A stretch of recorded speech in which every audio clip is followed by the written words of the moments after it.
This is Screen Learning. Welcome to today's show. Like this video, share this video, subscribe, click the notification bell, share. This is going to be a reaction to Ice Cube's interview with April D. Ryan about Donald Trump. It took place on Instagram. It's going to deal with his aspect of the reason why he wants to work with Donald Trump, which I don't really blame him, because you definitely want to work with someone as opposed to sitting on your hands and just complaining. If he brought you into the White House, into this COVID-laden White House, what would you say to him?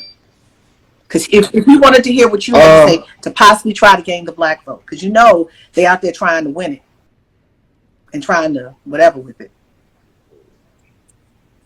I think, we would be crazy not to listen to him. It wouldn't make any sense not to. So what would you say to Donald John Trump if he invited you to? So you're open to meet with him as well, okay? So what would you say to him? You would listen to him, but what would you say? Because he wants to hear, if he invites you in, he wants to hear what you have to say. I would tell him the same thing. Read the plan, man. I don't have to go in there doing a lot of talking. How much talking do I have to really do? Read the plan. Tell me what you can do. She asked a really good question. When rolling in to talk to Donald Trump or any politician, you have to bring an agenda with you. You got to tell them what you want, your demands. And if they're like, well, how are we going to pay for it? How are we going to do it? That's the reason why you elect them into office, for them to figure that stuff out. But you definitely want to go in with a plan. You could even direct them to ADOS101.com or direct them to a host of other websites that have already talked about this type of stuff ad nauseum. And even if somebody doesn't want to talk and discuss reparations for American descendants of the enslaved, for Black Americans, African Americans, foundational Black Americans, whatever you want to use at the title, there's a whole plethora of different plans, different frameworks that are already out there that you could point to. And the reason why Ice Cube is the best person for the job is because, number one, he has star power. Number two, he has money. And number three, when people see him coming, he brings influence. Celebrities aren't really affected by policy because they have money. They can hire lawyers, they can hire bodyguards, they can up and move to a different location. They usually live in a place where their home is protected. You even go on their side of town, somebody's watching you. As far as law enforcement, security, somebody's watching you, someone knows you're there. It's very rare for someone to break into someone's house who's rich and famous and nobody knows. It does happen. There are mix-ups where someone can enter into someone's property and pose a threat. But all in all, celebrities live, especially the ones that have money.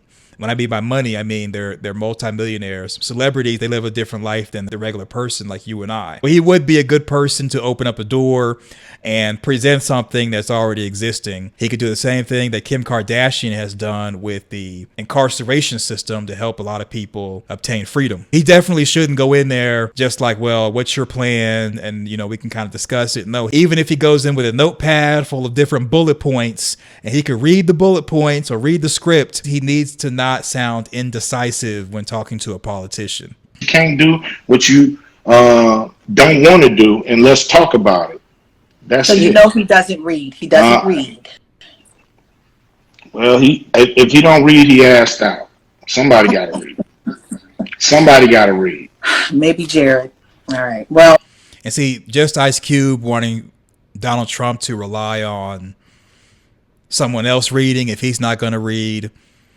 You can read it to him and verbally say it. Someone around Donald Trump would hear what you have to say and take it into consideration. The Democrats want to work with someone like Ice Cube and other leaders of various communities after the election, whereas Donald Trump and his group are wanting to work with leaders, including Ice Cube, before the election. Now, we all know that when it comes to policy, it's got to get put on a ballot and be voted in, or Congress has to vote for it. All this discussion really could be for theatrics. It could be a dog and pony show. It might not change anything, but if you are in a position to have this discussion and you have time to prepare like Ice Cube does, why not go swinging for the fences as opposed to for a base hit? You could at least swing for the fences and hit home runs as far as your delivery and the information you're giving, as opposed to, I'll bunt it and just see what happens. Jared, it don't matter. Somebody got to read.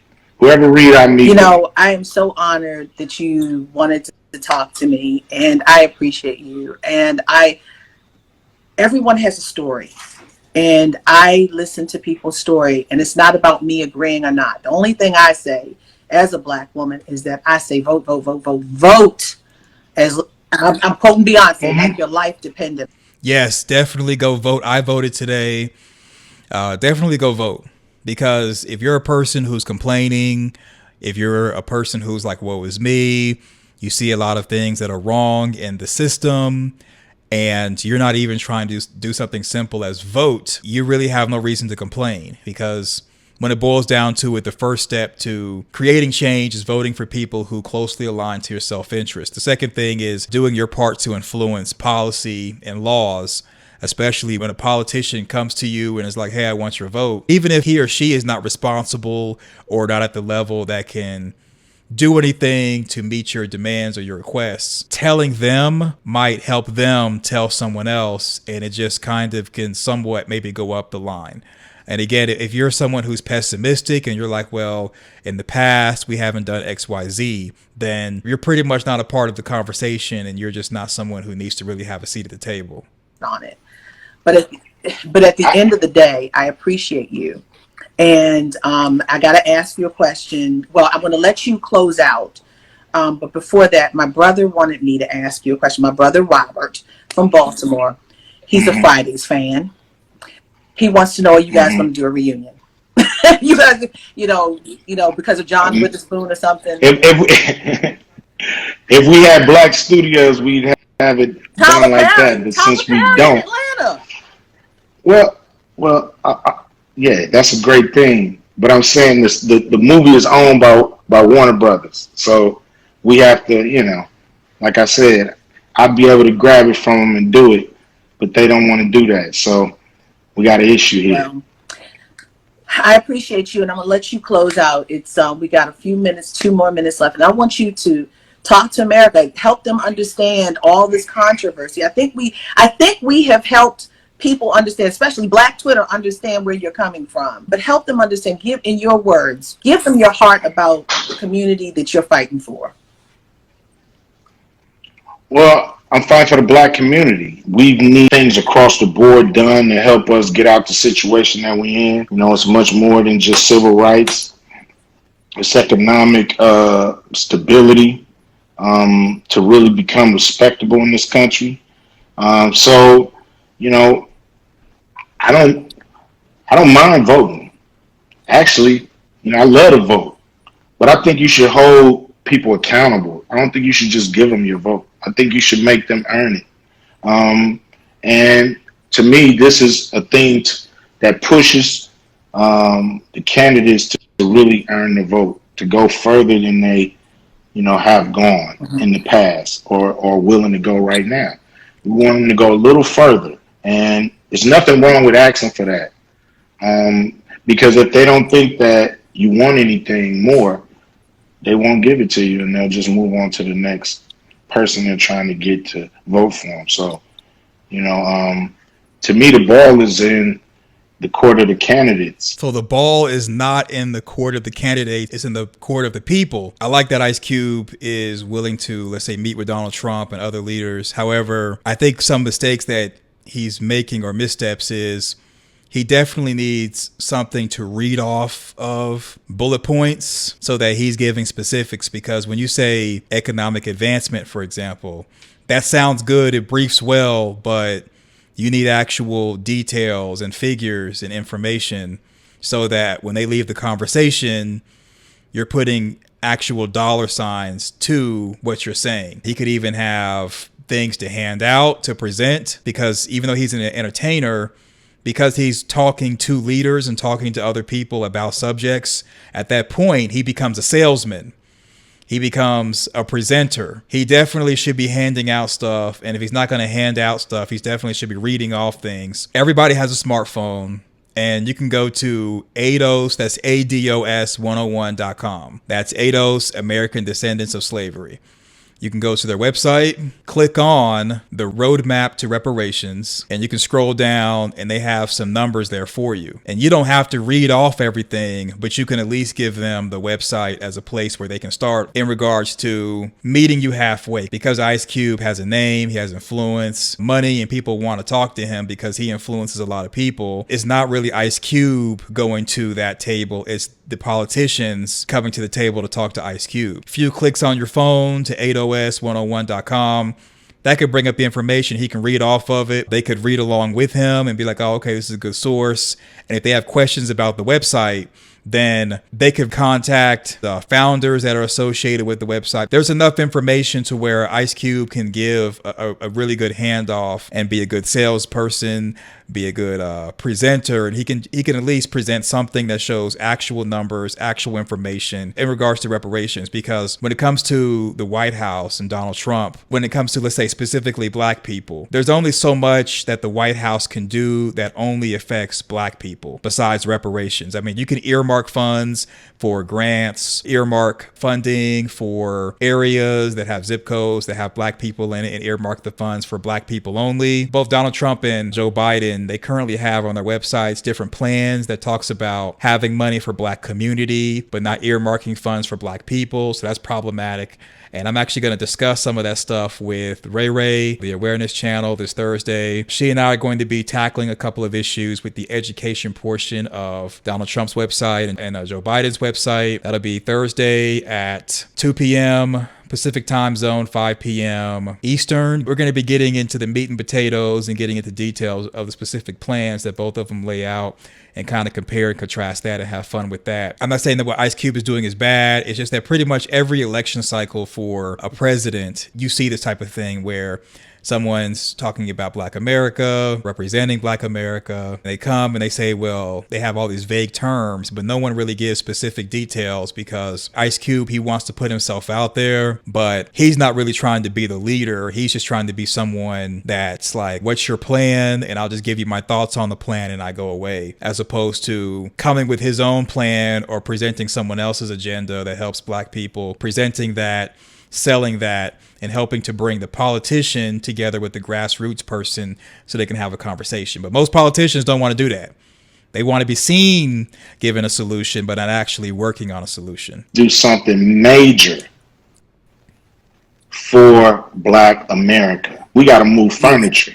That's what I'm talking That about. heavy major. furniture, that old heavy wood furniture. Yeah. I'm talking about major. Nothing, no Lightfoot, nothing light. The moving of the furniture, I agree with, but that moving of the furniture has got to take place after you give them specifics as far as what you want for Black people. And then when they start giving the runaround or they start deflecting and blowing you off, then you move the furniture. But you got to at least give them a chance to accept whatever you're selling, because if not, then you're going in there moving furniture and it's an opportunity lost. I'm talking about a major move to catch us up or to help us become respectable people in this country. Well, the catch up would be reparations. And as far as respectable people, I mean, that's just, you can't really control what someone else does or thinks or what have you. But I think reparations would be the respectable people aspect.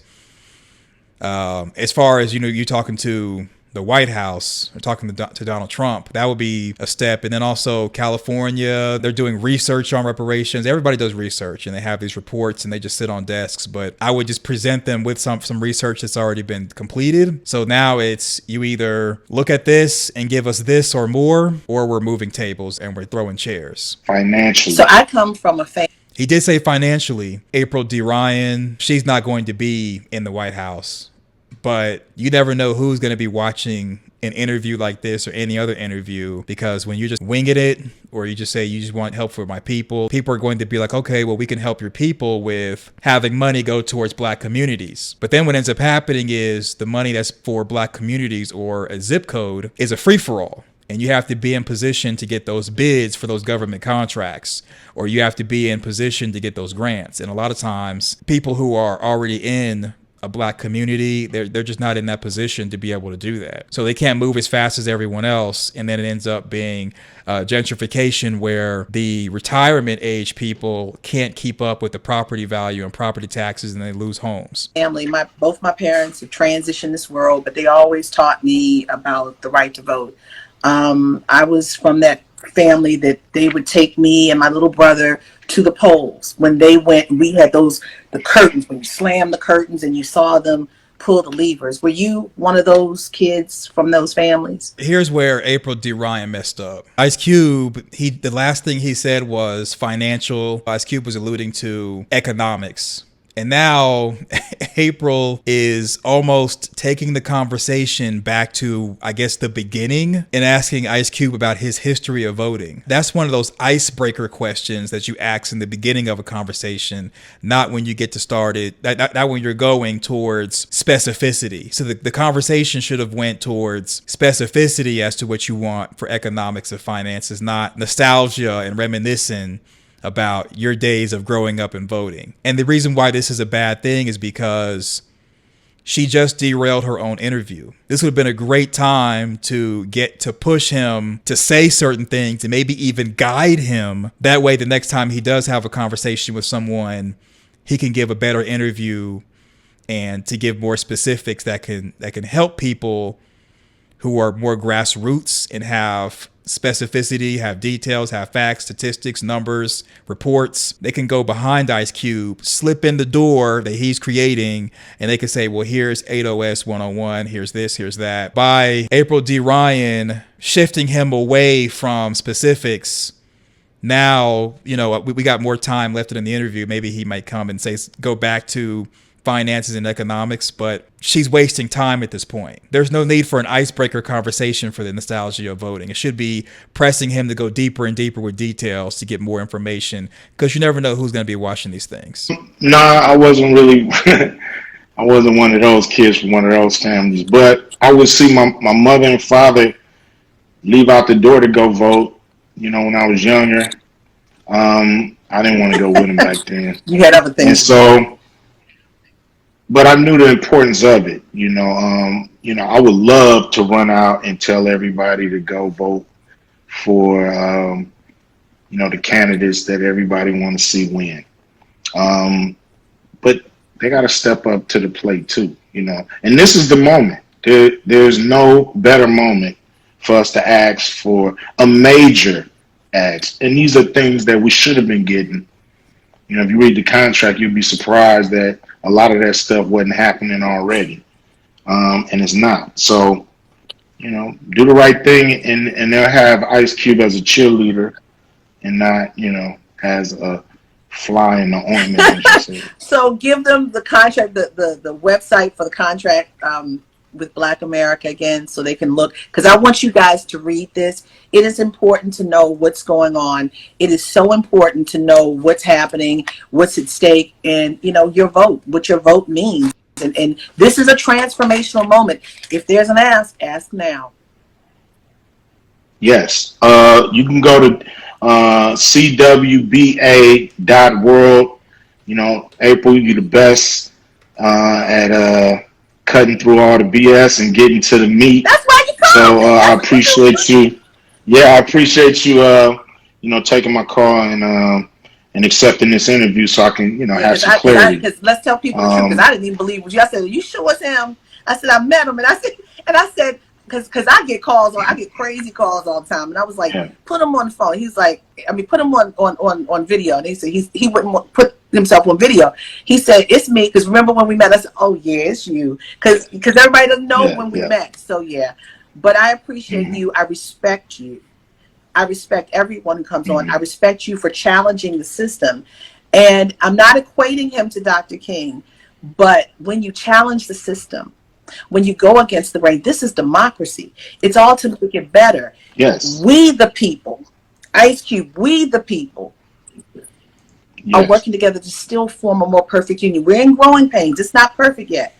And guys, you have to hold every president, every politician accountable. It's not, oh yeah, my boy is in.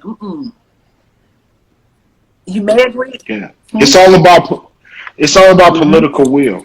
You know, it's not about. I'm pretty sure they agree with all of this stuff, but it's political will. They have to have the will to do it and fight for them, and we have to give them that political will. Yeah. This is different than 8OS 101, and that's why a lot of people are mad. He has the opportunity to be in front of faces and he can kind of give good information, but he's pushing a different agenda than what we've been working for. And I'm talking about people who have been pushing like 8OS and movement, who have been talking about reparations. This is kind of a different thing, and some people view it as a distraction, and we'll discuss why. The majority of people who are talking about what politicians can do for, let's say, black people, there's a lot of things that they want done, but the key thing is reparations. Because if reparations are paid, then every other problem can have money thrown at it, and now you have power. Going to people and saying we want police reform sounds good, it briefs well, but after politicians win their elections for their districts, now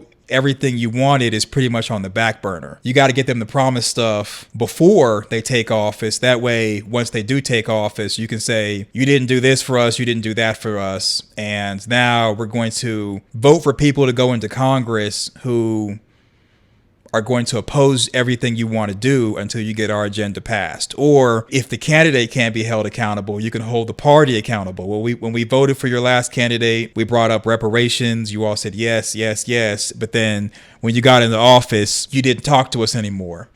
So this is pretty much what everybody's been pretty, well, not everybody, but a lot of people have been pointing to ADOS101.com, reparations, and the ADOS movement. There's also a foundational black movement and agenda, but for this, we're going to basically focus on reparations. So this website is very good. Someone put together a lot of information, and it's the roadmap to reparations.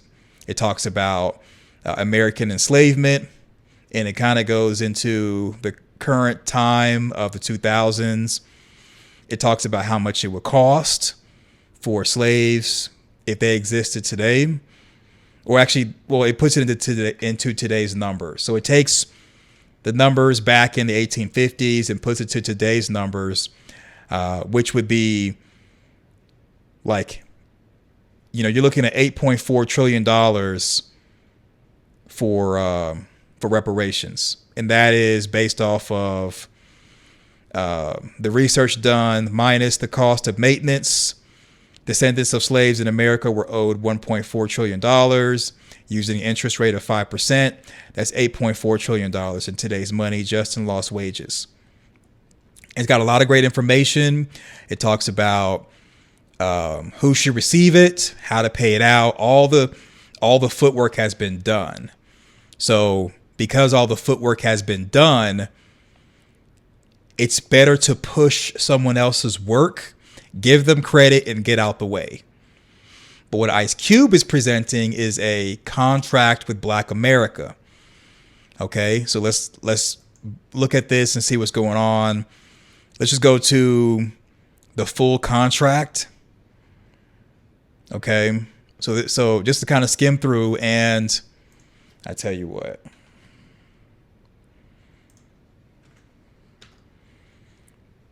So in the chat is the contract with Black America. And ADOS 101, I also put in the chat. All right, so, but the address is at the top. You literally can just listen to what Ice Cube said. If you want to get the link for it, you can just put in contractwithblackamerica.us and it'll take you right there. Or you could type in ADOS101.com. It'll take you right to the front page and click on the roadmap to reparations. So it's just kind of skipping through it. It talks about George Floyd. It's got a lot of, I'm gonna say, political fluff. Just skimming through. After 400 years of unequal treatment, Black Americans have had enough with gradual reform. Okay. Black opportunity and representation, affirmative action for all secondary schools, colleges, and universities, public and private. Black enrollment must meet or exceed the percentage of the Black population nationwide.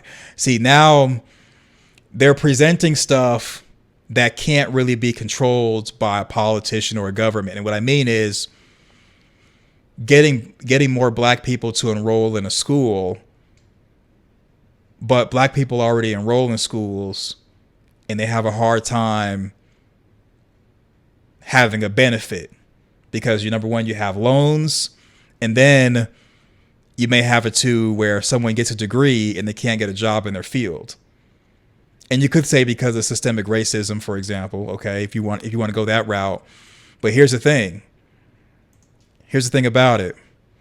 The best way to combat systemic racism, food deserts, everything that is a hardship to black people is for black people to have access to funding like grants or capital earmarked for them so that they can use that funding and that money to present, or not present, but to create their own industries, create their own schools, create whatever they want to create, and have more control over the entire, I'm going to say, lifespan of a human.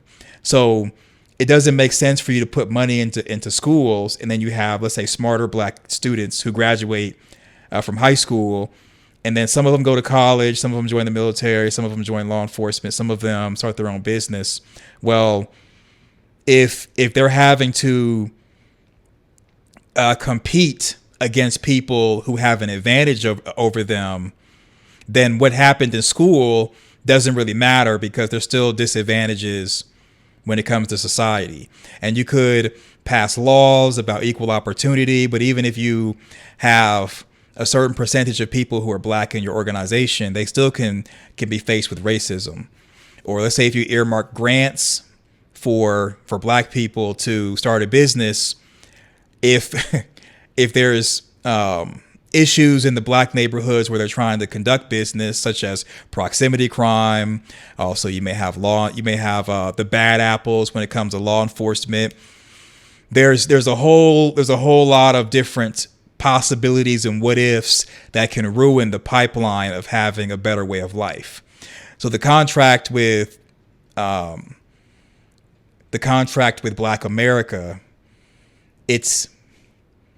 I'm going to say that it kind of touches on reparations, but it focuses on a lot of individual targets as opposed to aiming for the stars and then hitting the sky. Just my opinion. And I'm not like just 100% sold on 8os101.com as a website. It's just that the reason why a lot of people are upset with the contract with Black America is because all it really is a history lesson. Okay. I mean, like, we know about gerrymandering. We know about Juneteenth. Juneteenth become a federal holiday. I mean, that's good. If it's a federal holiday, you get to be off for Juneteenth. But,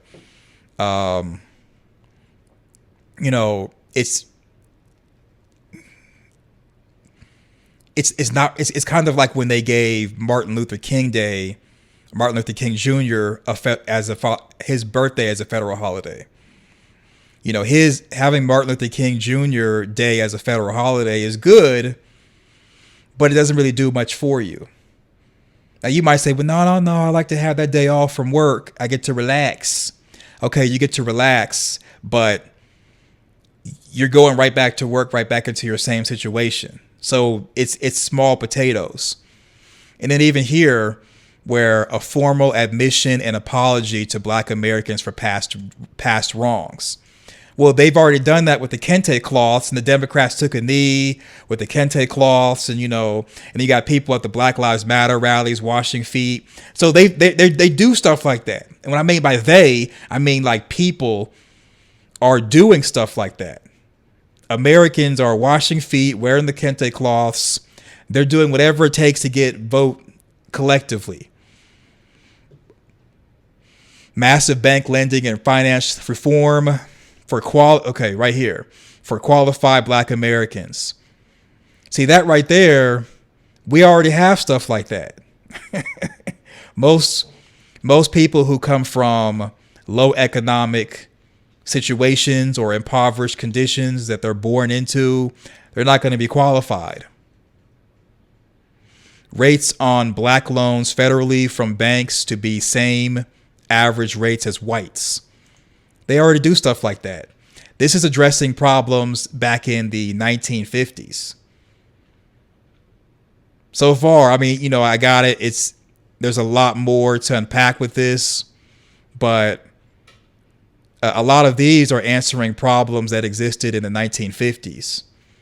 Like right now, this stuff, it sounds like it was written in the 1950s.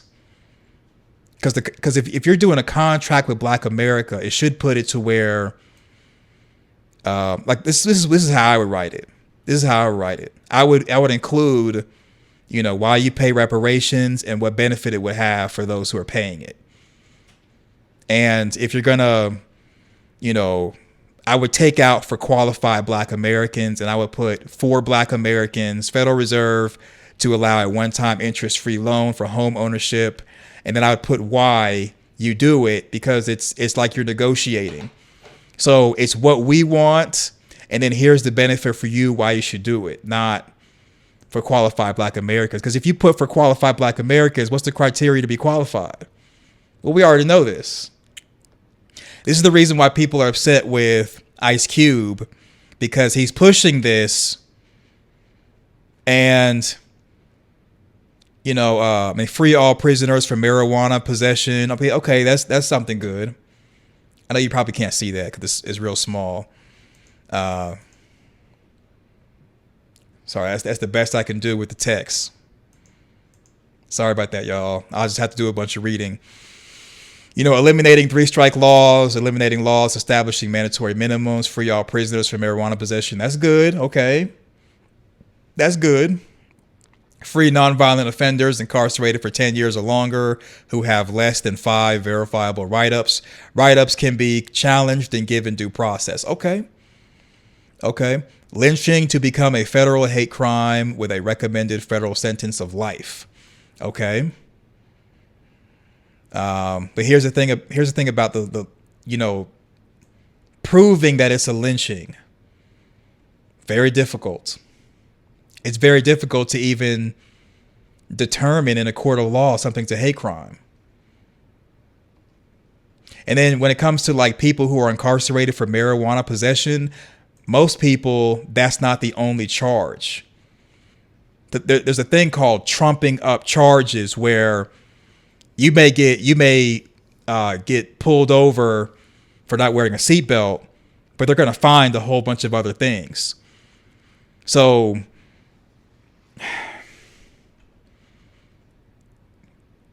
you know, I got it. These are bullet points, and they want more specificity with the politicians to give specifics on how to get in the weeds and make this beneficial to Black America. But you know, if you're gonna this is the full version of the contract. So if you're gonna give a full version, then it definitely needs to be a little bit more detailed, in my opinion. Amendment. So constitutional amendment codifying expansion of the 13th Amendment by the court. So the 13th Amendment was the one that abolished slavery. Amendment will abolish slavery in any form, including as a punishment for crime, as allowed by the 13th Amendment for prison inmates. Further, it will declare unconstitutional any government-run system, including justice, policing, education, health, and welfare. What? That does not provide services on an equal basis to all citizens and communities. See, that's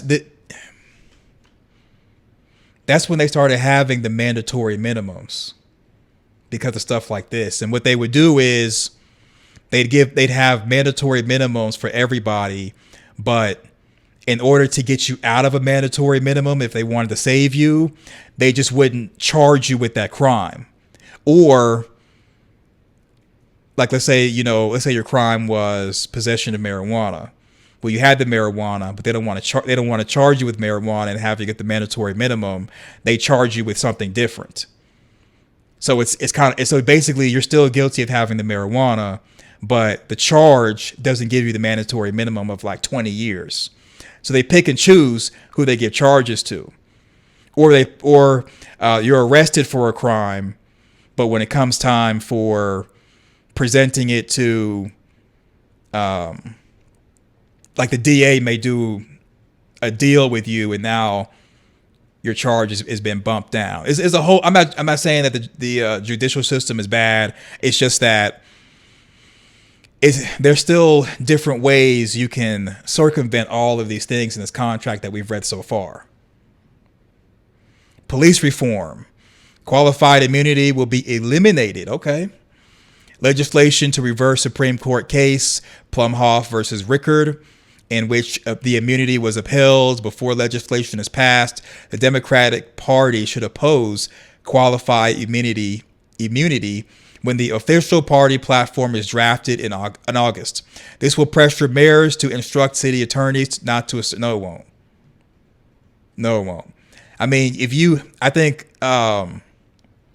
if eliminating the qualified immunity, eliminate that so that instead of people suing just like a police precinct or the city, they could also sue the officers involved. That's the whole point of the immunity. So officers can be agents of the law without having to worry about getting sued if they make a mistake or they make a choice. So if you want to eliminate qualified immunity, okay.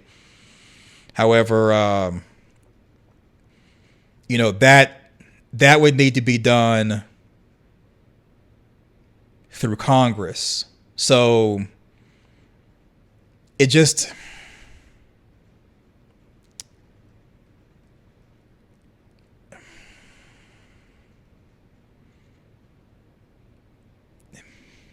it's kind of wishful thinking with this. And I'm not trying to, crap on the website, but it's just, the Democratic Party is telling the Democratic Party what they need to do. And then it's kind of trying to get legislation passed is very difficult. Because right now, like I said before, first you present what you want, and then you present why it would be a benefit to the other side. With this, there's no benefit to the other side. It's just qualified immunity eliminated. And here's what you do before you pass it and after you pass it. And then it's like, this is what the effect will be. But there's no benefit to the other side as to why we should do this. So now you're not negotiating. It's almost like you're instructing them when this contract, even though it's called Contract to Black America, this is really a proposal you're trying to sell. And this is what I was saying as far as with Ice Cube. If he's going to point to this as a source, he needs like little bullet points to hit on, and some more bullet points as to what, why it's in the best interest to the other side that you're negotiating with, why they need to do this. Because the riots, the looting, getting the black vote, all that stuff is well and good, but most of that stuff was instigated as political attacks towards another side. So with trying to bring someone to the table and get them to do what you want them to do, you definitely need to have that go through the sales model if need be, but you need to present, this is what I want.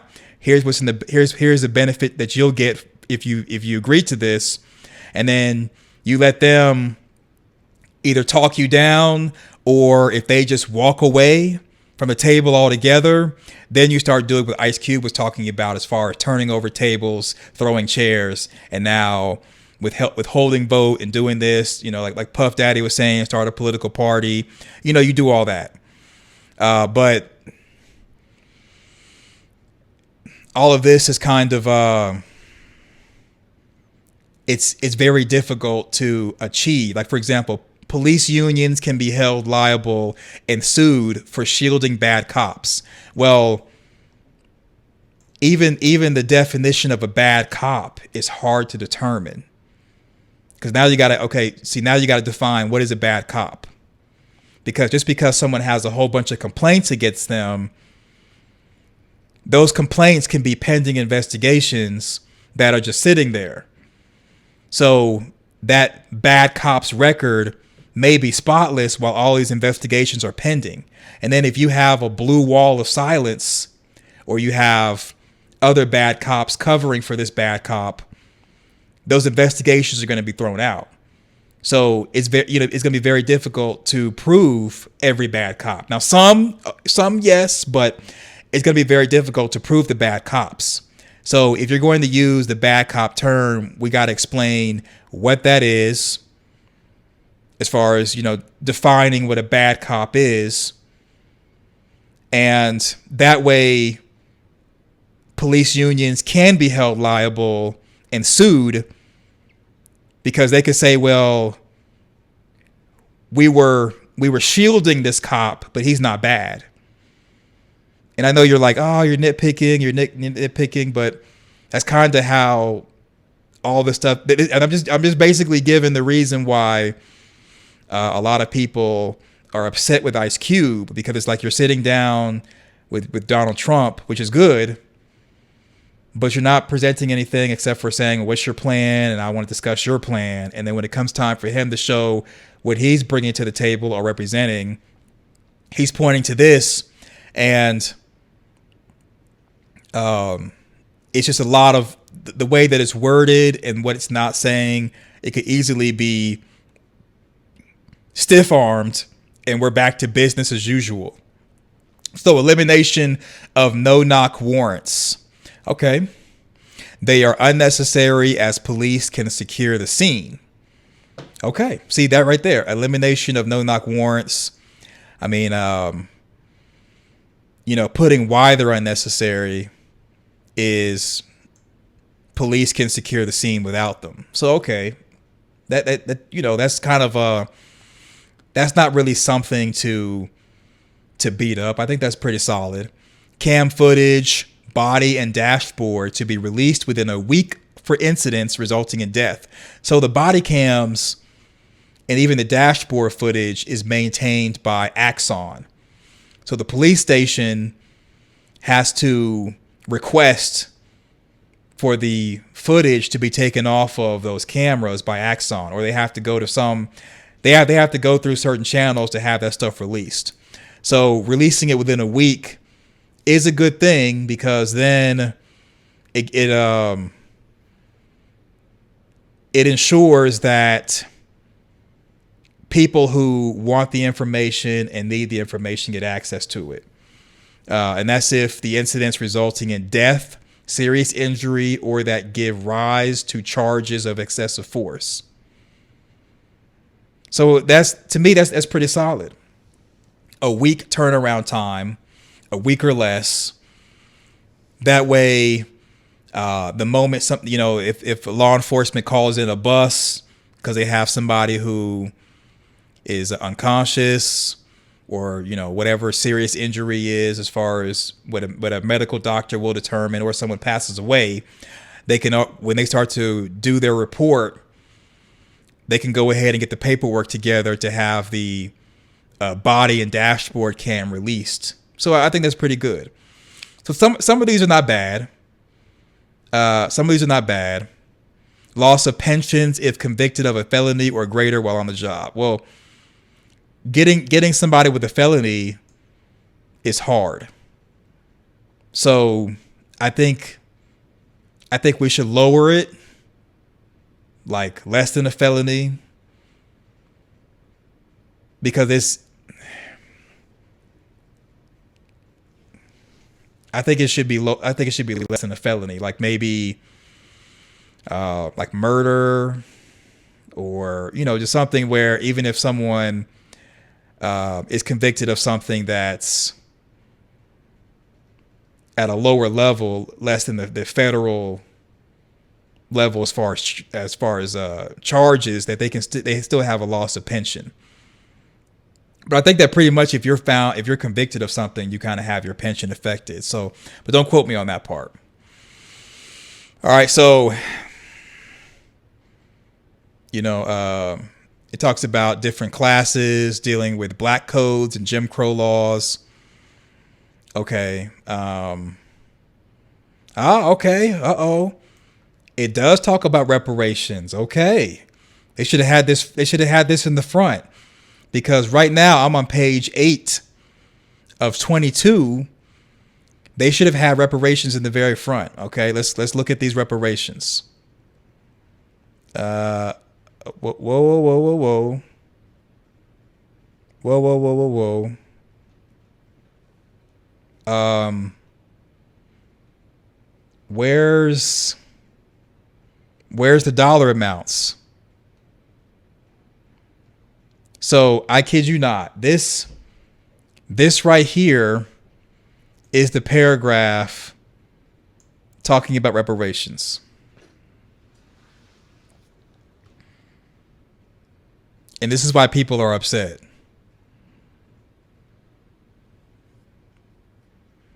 Because the Ice Cube talking to politicians and pointing to this website almost undoes a lot of grassroots work that has been done to create different areas like 8os101.com. A lot of people have worked hard, they've gathered data, they've done all this stuff for reparations, and then when you deflect them to this website, they give you a paragraph, and in this paragraph there's no dollar amount. It talks about Hollywood and NBC, Fox, CBS, ABC requiring black produced content equal to 20% of the total, blah, blah, blah. And so this is why people are mad.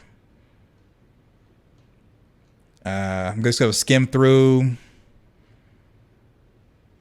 Lingering costs of race-based policy. Okay.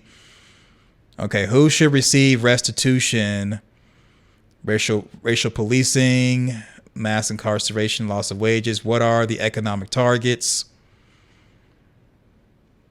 So, and this is kind of why people are upset. I know a lot of people are like, well, at least Ice Cube was willing to talk to politicians, which is good. Don't get me wrong.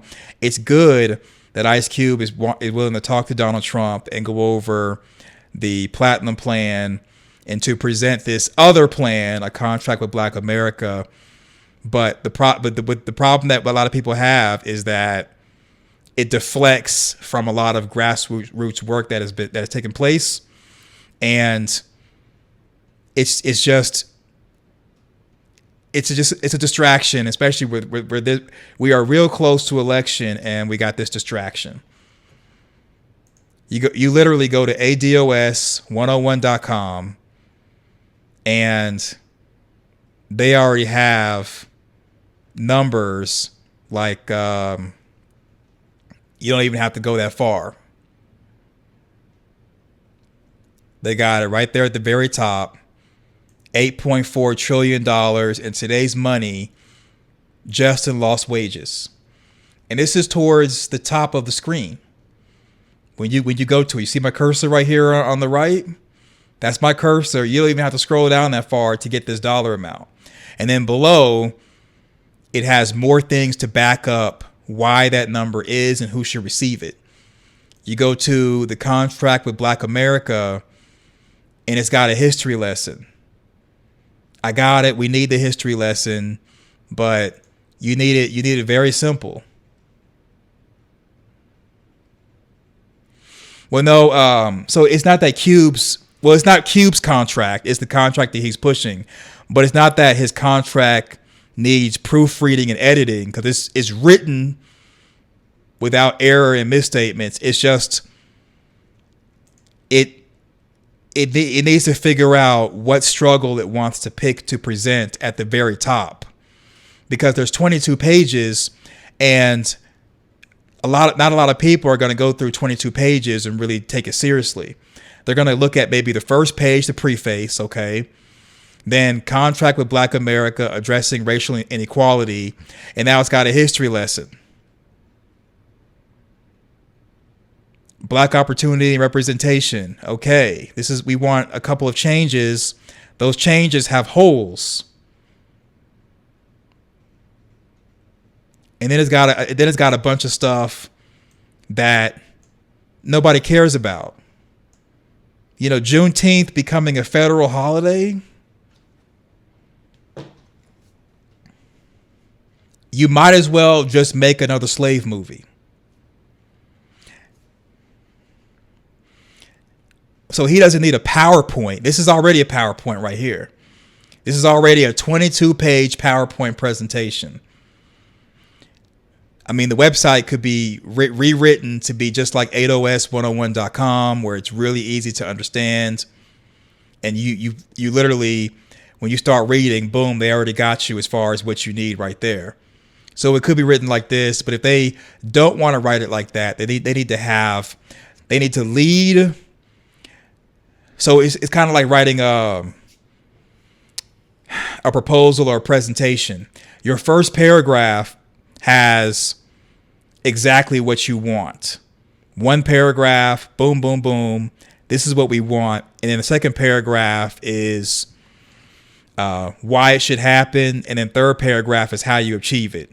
Boom, boom, boom. So that way, if someone only reads the first paragraph, they know that you want $8.4 trillion in today's money for lost wages for reparations. And then you break this full contract up into different tabs, so that if somebody does want to get into the details, they go through different tabs. Like with this website, got a drop down menu. They can go to a particular tab and what they want. With this website, with this full contract, it's all on one page. You don't have any way to click directly to a particular area. You have to read all this. And this is the full version. The full version should be easily digestible. Because now you're just like, okay, yeah, we'll do that.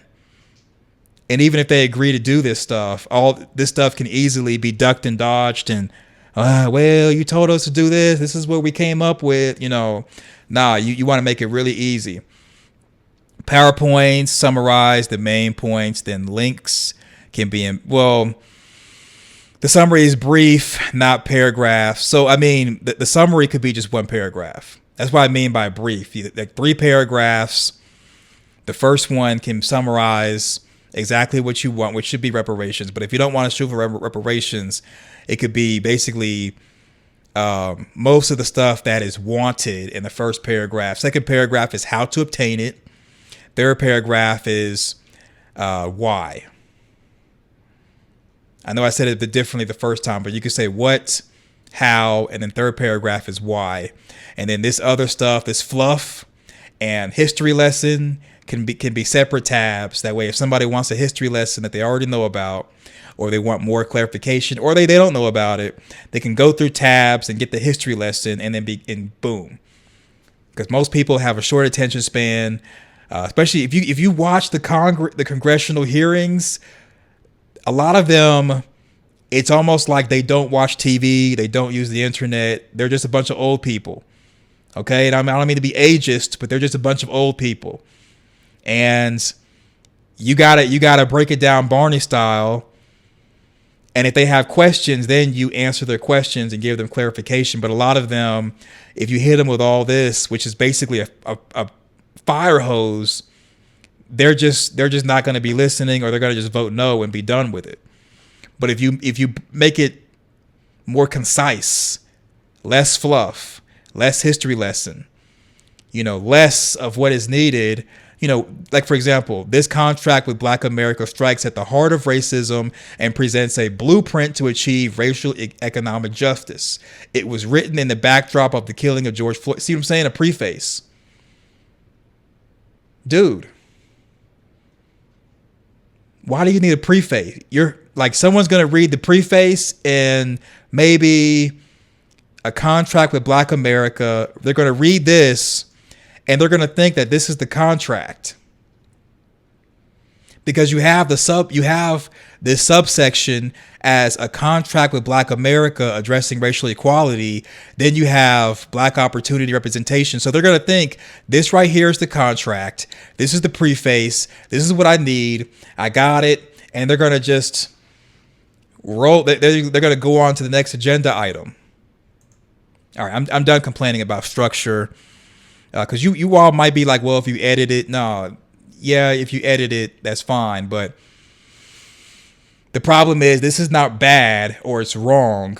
It's just more of, if someone like Ice Cube, who is not giving a college level presentation to an audience that has a lot of time to discuss stuff, then, and you know what, Kalika, somebody who I watch, Kalika just dropped a video that says, was Ice Cube chosen to mislead us? This is, I'm telling you, I know you all are like, I like Ice Cube's music. I like him in the movies. I stand behind him. But you got to understand that just because you like the person, just because they're rooting for the side you want them to be on, and just because you like them as an entertainer, you gotta look at this stuff objectively, because they could be misleading you. They could be walking off. They could be telling you to walk off the cliff, and you're like, sure, and you're just doop off the cliff. A community college student tutor can fix this, that in less than a day. Well, they don't want to fix this. They want it to be convoluted like this. They want it to be lengthy. They want it to be wordy. They want the history lesson. See, when I'm going to give you a free nugget. I'm going to give you a free nugget. Okay. I know it's late. I won't hold you hostage too much longer. When you're talking to someone about something going on right now, and they want to stop and direct you to a history lesson in the past, that's deflection. Because, see, you already know why we're here. Both of us don't need to know why we're here. You know why we're here. So if we propose something, you can shoot it down because of this thing that happened in the past. So you don't need a history lesson. You need solutions to move upward and forward. But anytime somebody tries to hit you with a history lesson, it slows down the conversation, and people with a short attention spans, like most of us, it takes us out of the conversation, it demotivates us, and it just presents distraction. Because we don't need a history lesson if you know the history. Now, if you present a history lesson and we're arguing over the history of the history lesson, we're moving away from what we're supposed to be doing. And now one of us or both of us are emotional, we're upset, we're distracted, we're fighting over this history lesson. And what we came together to do wasn't about the history. You see what I'm saying? Like, hopefully that makes sense as far as distraction, in that, like what Kalika was saying, as far as, is Ice Cube here to distract us? I mean, he definitely is raising eyebrows to a lot of voters, and he's directing your attention to this website. And I've just gone through the website. You can go through it too, and maybe debunk what I'm saying, but a website that's been around a long time that people have worked hard to put together is ADOS101.com. This is what he should be pushing. You see how I scrolled down a little bit? $8.4 trillion in today's money just in lost wages. So it just makes you think, is Ice Cube just here to distract? Should this website with this full 22-page contract be trusted? Or is this business as usual? Make your own informed decision and vote what's in your best interest. We're individualists here, so you have to make an individual decision, have an individual vote. It's up to you. I can't tell you what to do. I can't tell you what to think.